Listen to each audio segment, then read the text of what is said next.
Where do limiting beliefs come from? These are the filters that very often get in the way of what it is we want to accomplish. And we create them so often when we're really young and we have no idea that we've even created them. So let's talk about how those limiting beliefs get created. Something happens. I watch my little 1-year old all the time, and something happens, right? She gets scared. And at the same time, she feels this emotion of fear. Now she gets scared because something, a loud noise happened. It was thundering outside. So now she hears the loud noise and she links the loud noise, right, with this emotion of fear. And then her unconscious mind says, oh, loud noises, right, are unsafe. Loud noises are dangerous. Loud noises are scary. And then, time goes on, and now all of a sudden, another loud noise happens that scares her again. And the unconscious mind remembers the last time that the loud noise happened. And it remembers that the emotion was fear. And it says, oh, this loud noise happened. We have to make you fearful because we want to support this belief that we created that loud noises are scary, which means that they're dangerous, which means that you're unsafe. Now, every time a loud noise happens, there could be some loud noises that don't become a trigger because they're associated with something that's fun. Maybe all of a sudden she's watching fireworks, right? And she's with, her parents and they're super excited and she's super excited. And now she hears the loud noises, but there's no fear because she's seeing all the sparkles up in the sky.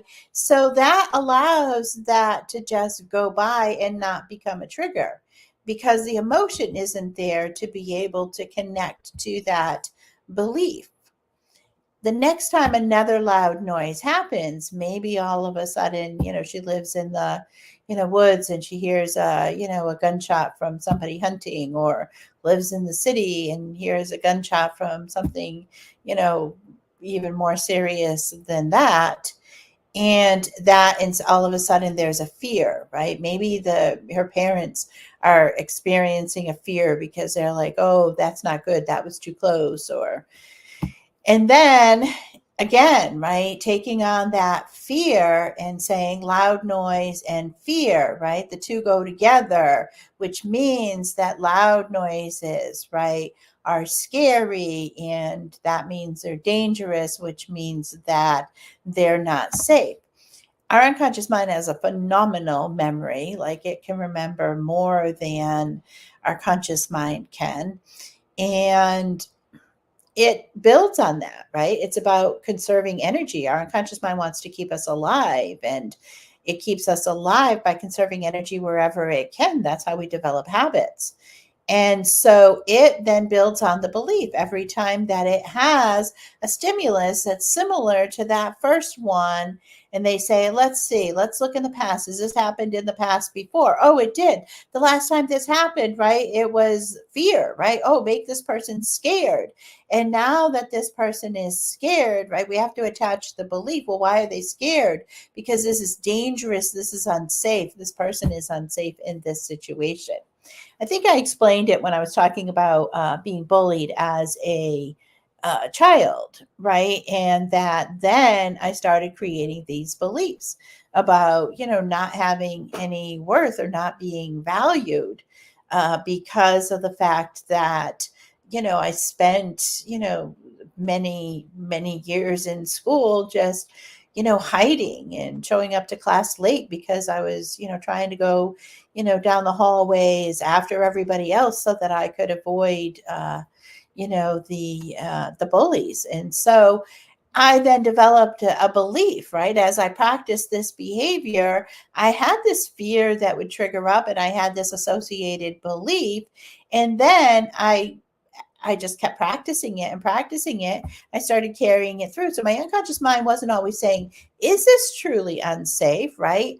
it was saying, because it's similar to something that happened in the past, it is unsafe and you don't want to do this, even though it might have been something that would be really good.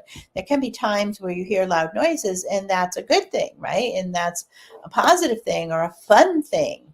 The unconscious mind isn't thinking about that. It's simply connecting the dots, and then it just repeats, right?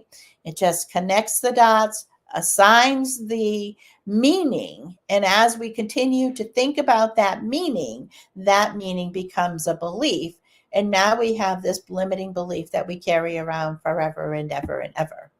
And thank goodness that there is MER and other methods for being able to do the release work of those beliefs so that we can then create new beliefs moving forward that are more empowering to us. This is Rebecca with Mind Over Matter Hypnosis. I hope you're having a great day, and until tomorrow.